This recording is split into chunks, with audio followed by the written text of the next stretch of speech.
Takže disciplína. Kdo z vás tento víkend vstal dřív, aby si šel třeba zacvičit, učit se, nebo například jít dělat něco, co obvykle ráno nedělám? Zvedněte ruku. A kdo z vás spal jako medvěd? Nechtěl jsem vstávat, já taky. Cítil se unaveně, když šel spát třeba včas. Ale v tu chvíli jsem si vzpomněl na to, když jsem v létě vstoupal na to 25 km stoupání na Großglockner na svém kole, předjížděl jsem všechny ostatní a cítil jsem se dobře. A v tu chvíli mi došlo, že abys tam příští rok mohl přijet znovu a abys tam příští rok mohl zajet ještě lepší čas a vyjet ho rychleji, tak musíš začít už dneska. A je důležité se překonat, udělat ten malý krok, ale to velké rozhodnutí a vstát z té postele a jít na to kolo. Ovšem, ono to není tak jednoduché, že ano?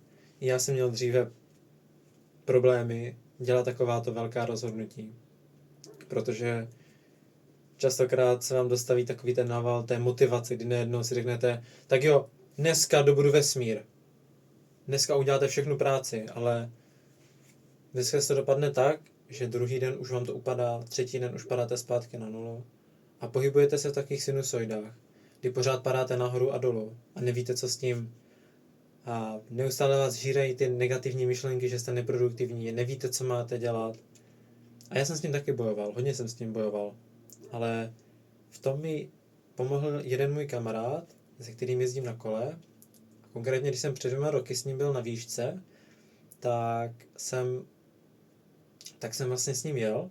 A já vím, že trénuji víc, dám tomu víc času, jsem mladší, takže mám dost větší časový potenciál. A on mi vždycky ujížděl, všude mi ujížděl, jak v kopci, jo, když zabral trochu. A já jsem si říkal, tyjo, čím to je, že mi vždycky ujíždí. Tak jsem se na konci toho tréninku zeptal, jak to děláš, že jsi vždycky tak rychlejší. A on mi řekl, trénuji každý den. A já jsem řekl, až tak jednoduché, že by to bylo. A hodně jsem se nad tím zamyslel. Podíval jsem se na to a viděl jsem, že já jsem trénoval třeba delší tréninky, třeba 3hodinové, ale po těch 3hodinových trénincích jsem vlastně se cítil hrozně unaveně. Třeba 1 den potom nebo 2 jsem nemohl nic dělat. A on trénoval hodinu a půl, někdy méně, chodil do posilovny. A v tu chvíli jsem si řekl, co kdybych to zkusil změnit? Co kdybych zkusil udělat něco nového? Zkusil pracovat takhle každý den, sice míň, ale pracovat každý den. A v tu chvíli jsem se dostal do situace, kdy jsem se nezlepšil jako cyklista, jsem se zlepšil i jako člověk. Když jsem si vlastně najednou začal vytvářet takové návyky, kdy jsem každý den dělal nějaké malé kručky, které jsem si představil jako součást pucle, a to pucle dávalo dohromady ten můj velký cíl, tu velkou skládačku. A každý dílek doteďka vnímám jako takovou malou část toho velkého příběhu. A ano, možná jim může namítnout, že ano, tebe kolo baví, to musí být úplně v pohodě, ráno vstát a jít na kolo však. Tak můžu vám říct, že já bojuji úplně se stejnými pocity jako vy, že ano, stanete, že se vám nechce, odpoledne se vám nechce, po obědě, kdykoliv. Ale naučil jsem se to překonat. Tu chvíli, kdy to nejde, překonat to, sednout si na to kolo, rozjet se a užít si ten trénink. Ale to těžké rozhodnutí se dělá v té posteli. Je krátké, to rozhodnutí, ale má velkou váhu. Proto disciplína není žádný dar.